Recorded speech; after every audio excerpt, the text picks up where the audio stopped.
Merci beaucoup. Je suis très heureux d'être là. D'abord, la ville de Marrakech, je n'ai pas besoin de vous dire que c'est une ville pour laquelle j'ai des sentiments particuliers. D'abord parce que mon épouse est de Marrakech. C'est elle qui m'a ramené ici au départ.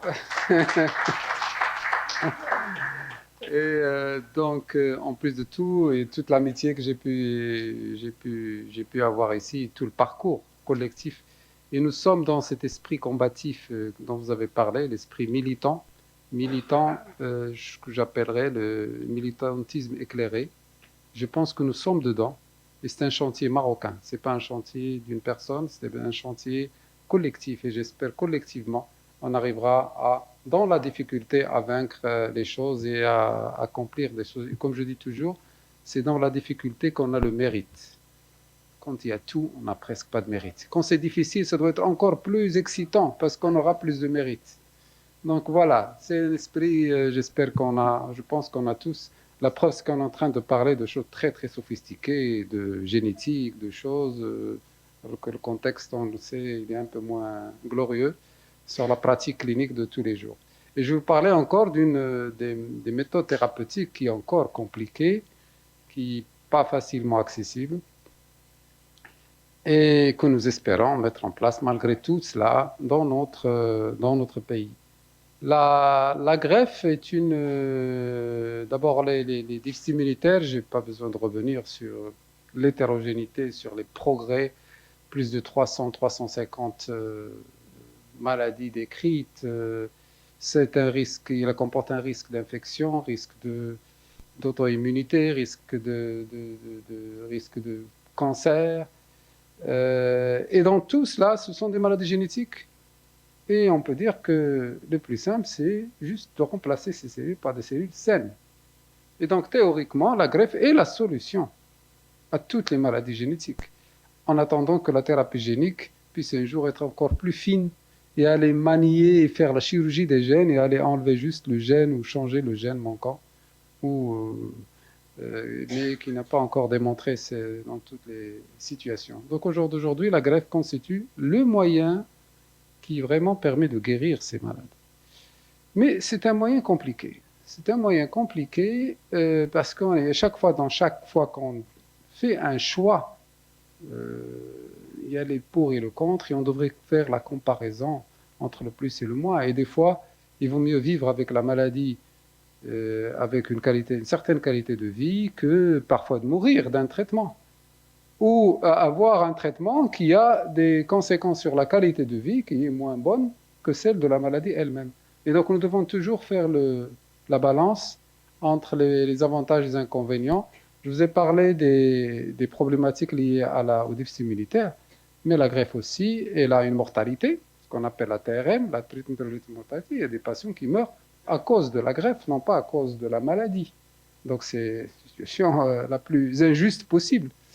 Et ce sont des malades qui peuvent avoir des difficultés de qualité de vie, qu'il y a la GVH, la réaction de greffe contre l'autre, que ce soit aiguë ou chronique, des infections supplémentaires, parce que des fois on apporte un traitement qui aggrave le déficit immunitaire.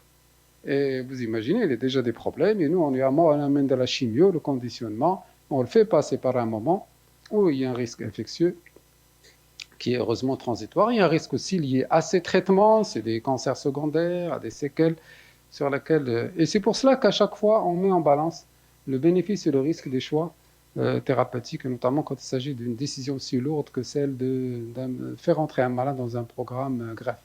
Alors, je ne vais pas rentrer dans les détails de l'histoire de la greffe. C'est une très belle histoire, très belle histoire, qui a été l'objet justement de ces hommes et ces femmes qui ont des idées, qui s'investissent, qui testent des choses, parfois ils ont beaucoup d'échecs. Et avec ces échecs-là, ils apprennent à partir de leurs échecs et ils progressent. Et c'est comme ça, les premières greffes ont été tentées dans les années 50. Je parle de la période moderne de la greffe. Et la première greffe a été faite d'ailleurs par un Français qui s'appelle Jean Dossé. Qui s'appelle plutôt, oui, Jean Dossé. Dossé, c'est celui qui a découvert le système HLA. D'accord? Et il a eu son prix Nobel, qui est un Français, son prix Nobel c'est en 1980, hein, mais c'est Thomas aux États-Unis qui a démarré les premières greffes et qui a eu également un deuxième prix Nobel. Et au jour d'aujourd'hui, non seulement on greffe les malades quand il y a un donneur compatible, mais on est en train d'essayer, il y a beaucoup de succès au traitement HLA incompatible. Quand je veux dire semi-compatible, haplo-identique. Je vais y revenir. D'ailleurs, je pense que nos amis tunisiens se sont déjà engagés dans cette voie. Mais le programme, la greffe est devenu de plus en plus contrôlé. Le process de greffe est de plus en plus contrôlé. Contrairement à ce qui était avant, il y avait énormément de mortalité, beaucoup de morbidité. Les choses sont en train de plus en plus de s'améliorer. D'abord parce qu'on sélectionne mieux les patients. On greffe de plus en plus tôt les patients, les malades moins fatigués, les malades moins altérés par les maladies. On a des diagnostics encore plus fins. On a un meilleur contrôle des infections par les nouveaux antibiotiques, les antifongiques, les antiviraux. On a maintenant même les traitements préemptifs, c'est-à-dire qu'on n'attend pas que le malade développe une infection. Il suffit qu'il augmente, je dirais, la charge virale en particulier pour démarrer le traitement. Donc on n'attend pas l'infection. Donc tout cela, il y a une adaptation des régimes en fonction du patient, en fonction de ses capacités. Il y a le typage HLA également est de plus en plus je dirais, de meilleure qualité, avec une meilleure résolution. On prévient mieux la GVH et on a une expertise des équipes surtout qui augmente avec le temps. Les équipes, la même équipe avec le même process, avec le temps, elles développent une expertise et permet d'avoir de meilleurs résultats. Aujourd'hui, il y a d'énormes qualités, que ce soit en particulier FACJC, qui pousse en permanence vers une meilleure qualité de l'organisation. Alors, quand est-ce qu'on recommande de faire la greffe dans les déficits militaires? En tout cas, de notre point de vue, c'est essentiellement quand il y a un déficit au niveau je dirais, du compartiment hématopoïétique, d'une manière générale. Il y a les greffes ou les déficits militaires qui sont liés à un défaut ou à une atteinte extra-hématopoïétique, notamment les atteintes thymiques, ne sont pas bonnes à greffer. Ne sont pas en général. Ça, c'est une sorte de schéma général sur lequel je vais revenir. Mais dans toutes ces pathologies, l'indication de la greffe est discutable. Vous voyez ici dans cette revue générale qui vient d'être publiée, il n'y a aucune situation où la greffe est vraiment contre-indiquée. Elle est controversée, à tout dire dans certaines, mais le plus souvent, elle est curative dans un nombre important je dirais, de maladies immunologiques. Donc c'est vraiment une arme thérapeutique majeure dans les déficits immunitaires. Alors au jour d'aujourd'hui, on peut varier les sources de donneurs. Les sources les plus classiques, et les meilleures, restent les meilleures. Ici. Et les meilleurs, c'est les match-related donors, c'est quand il y a un frère ou une sœur, on dit géno-identique, qui est compatible, ça reste les meilleurs. Vient ensuite, mais ça, dans les pays développés, c'est les donneurs compatibles mais non familiaux, venant d'un registre. Malheureusement, il n'y a aucun registre. Je pense qu'il y a un registre en Tunisie, un petit registre en Tunisie, en Algérie, mais ils ne répondent pas souvent à la demande. Et en tout cas, il y a très peu de registres. Ça, c'est dans les pays développés, ils ont cette activité. Et puis, il y a les aplos sur lesquels je vais revenir après. Et il y a le sang de cordon également, qui est une source intéressante de greffons. Hein. Il y a un registre, d'ailleurs, il y a une banque de sang placentaire ici à Marrakech. Et on a également, enfin, je pense qu'il y en a une en Algérie, je ne sais pas si en Tunisie, il y a une banque de sang placentaire. Alors, toutes ces sources ont chacune a ses avantages, ses inconvénients. Quand on a un donneur familial, l'accès est rapide, la prise de greffe est rapide, le taux de GVH est faible, la mortalité est faible, c'est vraiment les meilleurs. Malheureusement, on n'a pas tout le temps un donneur compatible. Dans les séries occidentales, il y a moins de 30%. Les donneurs, par contre, quand on fait référence au registre, ben là, il y a le problème des délais. Et dans certaines situations, ça peut être les patients ne peuvent pas attendre cela. Il y a également un risque plus élevé de GVH, de réaction je dirais, de greffon contre l'hôte. Et voilà, il y a d'autres. Il y a un impact du mismatch. Bon, plus il y a un mismatch, plus il y a un risque de rejet, surtout de GVH. En général, quand il y a un mismatch qui n'est pas compatible, on perd au moins 10% de survie. Et donc, plus on a de mismatch, moins on a de chances de survie. Donc, maintenant, le conditionnement, vous savez qu'il faut préparer le malade pour recevoir le greffon. On a une situation extraordinaire dans les déficits immunitaires, c'est qu'on peut se passer de conditionnement. C'est vraiment la situation, je dirais, presque idéale, parce que le malade étant déjà immunodéprimé, il ne refuse pas le greffon. Il n'a pas suffisamment d'immunité pour rejeter. C'est un peu vrai, c'est pas vraiment ça, hein, parce que le déficit immunitaire n'est pas un déficit immunitaire complet. Et donc, en fait, quand on dit pas de conditionnement, la greffe, c'est une greffe partielle. Il n'y a que les lymphocytes T qui sont greffés.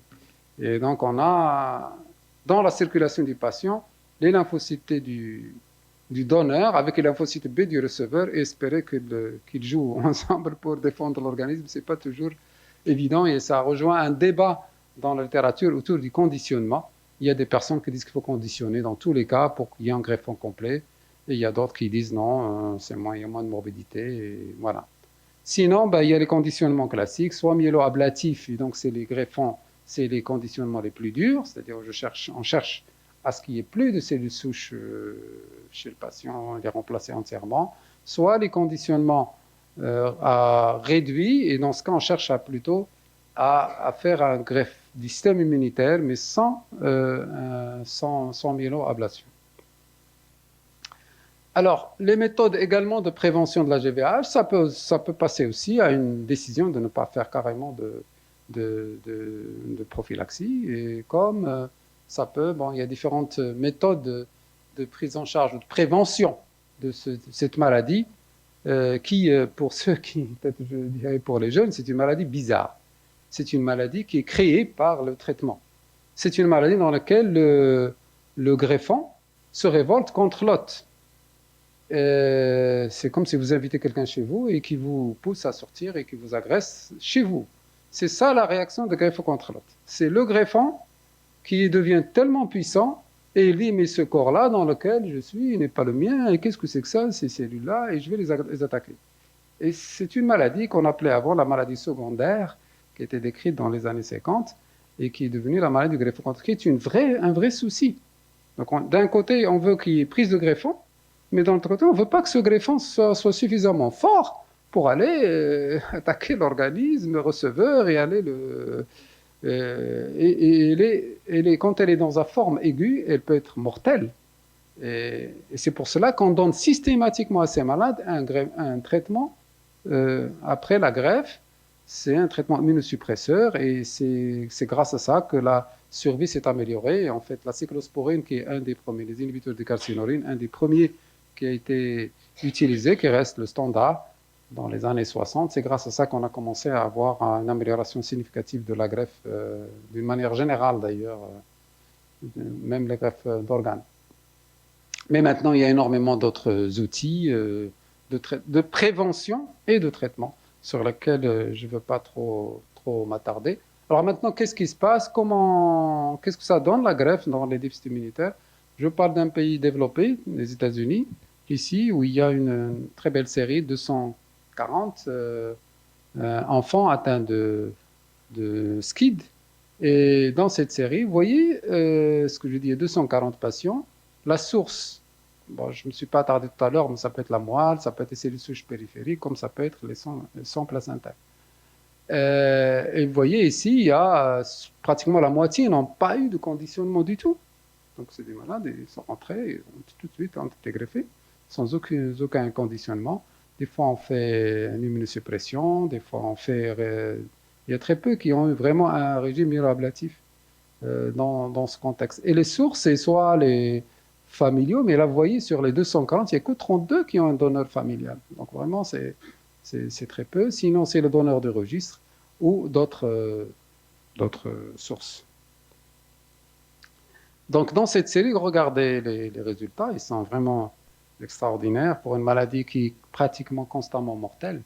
Et vous voyez ici, on a, en fonction de l'état du patient au départ, quand vous greffez, en fonction de l'âge, là, comparément par rapport à l'âge et l'état infectieux, quand la greffe a lieu tôt et sans infection préalable, quand l'enfant, là, par exemple, dans l'étude ici, c'est moins de 3 mois et demi, et quand il n'est pas infecté, vous voyez, les résultats sont vraiment extraordinaires. On a 90% de survie.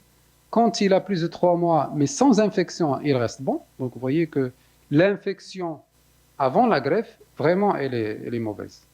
Et c'est pour cela qu'on essaie de faire vite pour que la greffe ait lieu, se fasse rapidement, avant qu'il y ait une infection. Parce que l'infection, regardez, les résultats sont beaucoup moins bons quand il s'agit d'enfants qui ont plus de 3 mois avec une infection active ou sans infection active au moment de la transplantation. Donc, vous voyez, ça descend jusqu'à carrément 40% de chances. Alors, quand vous avez, en fonction de la source de greffon, quand vous avez la source, c'est le frère ou la sœur, ben vous avez d'excellents résultats. Vous avez plus de 95% contrairement aux greffes de sang placentaire, où malheureusement ils sont moins bons.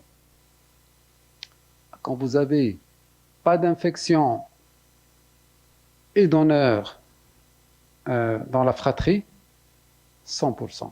Extraordinaire.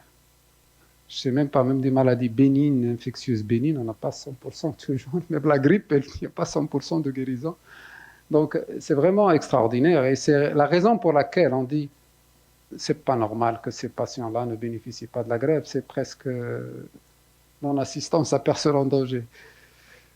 Donc voilà. Alors malheureusement, les résultats sont moins bons quand il s'agit de pays en voie de développement, tels que la Turquie, qui est assez avancée. Vous voyez ici le nombre de patients infectés soit au moment du diagnostic, 85%, soit au moment de la transplantation, et là vous avez 70%. Les résultats, et vous avez surtout les infections ACMB et surtout les infections respiratoires et les infections ACMB. C'est surtout les poumons qui posent problème, beaucoup, et les infections ACMB. Et vous voyez, les résultats sont moins bons parce qu'on a affaire à une population infectée, parce qu'on ne les greffe pas tôt. Il y a clairement une amélioration dans le temps, puisque dans les deux périodes, il y a un début d'amélioration, je dirais, une différence entre les groupes qui n'est pas significative, mais il y a une tendance vers l'amélioration. Mais n'empêche que les résultats sont moins bons parce que justement, c'est des malades qui sont greffés un peu tard et qui sont infectés au moment de la greffe. Alors, juste un petit aperçu à propos de la problématique de la disponibilité de donneurs, que je vous ai dit, il y a à peine 30% qui ont des donneurs familiaux. Alors, le problème qu'il y a dans des maladies génétiques, c'est que même quand vous trouvez quelqu'un qui a une HLA compatible, il faut être sûr qu'il n'est pas malade. Parce que, comme c'est une maladie génétique, donc ça réduit encore le nombre de candidats aux dons. Et donc là, dans cette série de cet hôpital, ils ont moins de 25% où ils trouvent un donneur dans ces maladies génétiques. Et vous voyez, dans leur série, la probabilité de trouver, voilà, la même chose, aussi en fonction de l'ethnie, quand il s'agit de regarder dans le fichier. Dans les fichiers occidentaux, la majorité des donneurs sont des donneurs occidentaux. Donc quand vous avez quelqu'un d'ailleurs, nous avons souvent cette expérience, quand vous voyez un Marocain ou je sais pas moi, peut-être un Tunisien, un Algérien qui va aller se faire greffer, c'est plus difficile de trouver un donneur dans le fichier, parce que c'est pas la population la plus représentée dans le fichier. Donc vous voyez ici, aux États-Unis, c'est les Noirs américains, il y a à peine 23% on trouve un donneur, alors que les Blancs, 67% on trouve un donneur. Donc il y a une problématique aussi d'ethnie pour trouver un donneur dans le... Donc c'est pour cela qu'il y a eu maintenant une tendance ou des efforts pour aller transcender cette problématique de barrière HLA. Et c'est pour cela qu'on a commencé de plus en plus à étudier la possibilité de greffer, même quand ce n'est pas HLA compatible. Donc, les greffes haplo-identiques, c'est-à-dire qu'il y a un seul haplotype qui est commun, père, mère, fratrie, ou parfois même au-delà de la première famille, on trouve d'autres compatibilités. Ben, le risque, c'est qu'il y a plus de risques de GVH, parce que plus il y a de différence entre le donneur et le receveur, plus la réaction GVH est plus dure, parce qu'il y a une différence importante. Il y a un risque aussi de rejet quand le système immunitaire du receveur est trop fort, donc il rejette, et il y a au bout du compte une augmentation de la morbidité et mortalité liée à la greffe. Mais c'est sympa parce que ben, on a toujours un donneur, presque toujours. Il y a toujours un père ou une mère. Il y a toujours dans la greffe haploïdentique, on trouve toujours un donneur. On ne va pas attendre longtemps puisque le donneur est proche. Et puis, il y a actuellement un meilleur contrôle je dirais, de la maladie. Et même aujourd'hui, il y a dans un groupe de maladies, dans les maladies de Hodgkin, il y a des études maintenant qui ont montré que les greffes haploïdentiques apportent de meilleurs résultats que les greffes génoïdentiques. Donc, semble-t-il, c'est encore meilleur. Et ceci parce qu'il y a un effet GVL. On appelle l'effet greffon versus leukémia ou versus disease. Donc, c'est l'effet de la maladie, je dirais, du greffon qui contrôle encore plus la maladie sous-jacente. Je parle de maladies oncologiques, que ce soit leucémie, lymphome. On n'a pas besoin de cela dans le déficit immunitaire. Et puis, le coût est moindre parce que, justement, la proximité du donneur. Alors, qu'est-ce qui se passe par rapport à ces greffes haploïdentiques? Eh bien, elles sont en augmentation croissante dans les différentes maladies, que ce soit dans les maladies myéloïdes, que ce soit dans les maladies lymphoïdes et même dans les maladies bénignes ou génétiques. Hein. Alors, comment on fait dans ces greffes haplo? Il y a différentes approches. Il y a l'approche, moi j'ai classé ça, je pense que c'est discutable ce type de classification. J'ai mis l'Europe, la Chine et les États-Unis.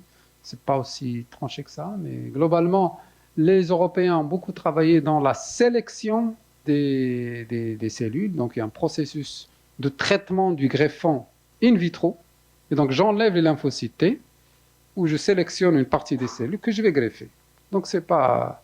La technique chinoise qui consiste en un conditionnement particulier avec une greffe aussi bien de cellules souches périphériques que de moelle, et avec une séromontée lymphocytaire en pré-greffe, elle aussi, elle permet de dépasser ce problème de différence entre les types, dans le typage HLA. Et puis la technique qui est née aux États-Unis, qui est actuellement très à la mode et qui est probablement la plus appropriée pour les pays en voie de développement, qui est la technique d'endoxon post-greffe, qui est utilisée. C'est en fait une forme de T-déplétion in vivo, qui est faite après la greffe. Donc en post-greffe, on donne l'endoxon en vue de diminuer le lymphocyte T. Donc il y a des publications. Alors ceci est paru au départ dans les maladies malignes, mais il y a des publications aussi, même dans les déficits immunitaires et autres maladies. Vous voyez dans cette série d'upload, de traitement par upload, il y a 35% qui étaient décrits d'autres pathologies, je dirais, immunologiques. Et vous voyez, les résultats sont tout à fait intéressants. Vous avez une survie pratiquement 90% avec la TRM, la toxicité, mortalité, elle est vraiment très faible. Alors, la technique dont je vous ai parlé, qui consiste en T-déplétion après greffe, est intéressante. Il s'agit de donner de l'endoxon à 72 heures après la greffe, et ceci a pour avantage et de contrôler les lymphocytes du donneur qui ont été excités par ce greffon qui vient d'arriver, et lymphocytes du receveur, donc pour les contrôler pour qu'ils ne puissent pas avoir un effet GVL. Et donc là également, il y a une des plus belles publications qui viennent de faites par Béatrice Neven de l'équipe de Necker. Et malheureusement, il n'y a pas beaucoup de skill. Il y a un seul malade qui est skillité en deuxième greffe. Et les résultats sont... Bon, je passe les détails sur les conditionnements, sur la thérothérapie, et les détails techniques, mais les résultats sont tout à fait intéressants. Là, par exemple, l'ostéopétrose, les 5 malades qui ont été greffés ont tous bien évolué, mais même les autres malades ont une très bonne survie. Alors, dans les pays en voie de développement, encore une fois, on voit ce qui se passe dans les pays développés, on voit ce qui se passe dans les pays en voie de développement pour voir est-ce qu'on arrive à reproduire ces résultats. Là, c'est une équipe indienne. Les résultats restent quand même beaucoup moins bons. Quand on compare les donneurs, je dirais,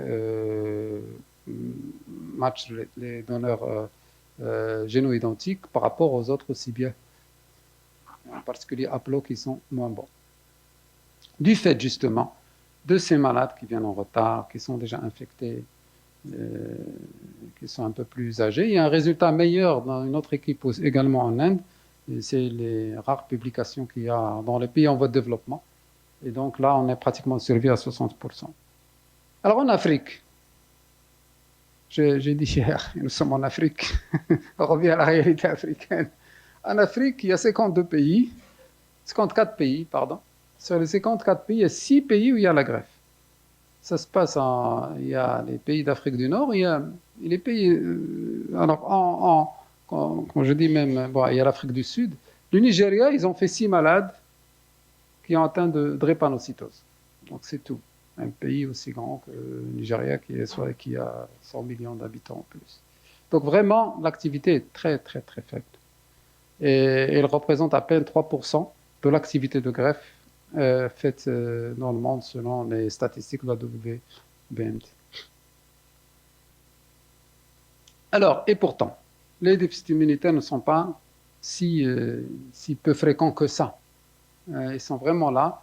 Et là, je fais référence à ce beau papier écrit en arabe. Je suis désolé, je suis incapable d'écrire un papier en arabe. C'est mon ami Bosfaha qui a écrit un papier publié dans la Tunisie médicale. Et il montre déjà dans le registre de Casablanca marocain, il y a déjà 750 malades. Et donc, il y a énormément de malades qui ont besoin de la greffe.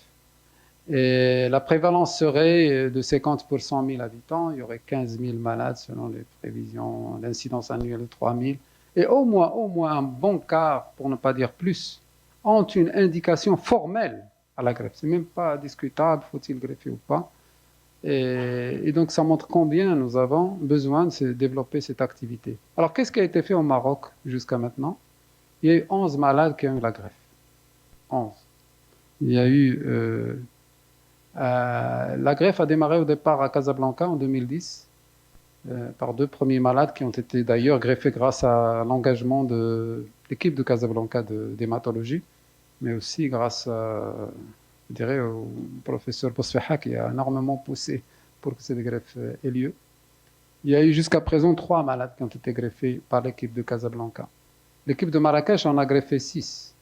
Il y a 3 avec un SCID et 3 avec un déficit en HLA classe 2. L'équipe de CHU de Rabat en a greffé 1 et l'équipe de Cheikh Khalifa en a greffé 1.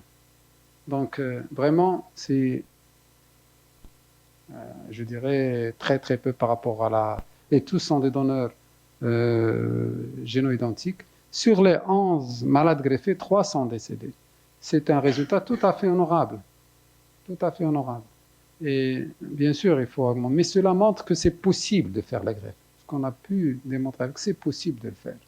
Maintenant, entre ce qui est possible et ce qui est fait, effectivement, on n'arrive pas à aller à une phase où ça devient une routine, ça devient... malheureusement. Je vous montre juste ici quelques photos qui font plaisir.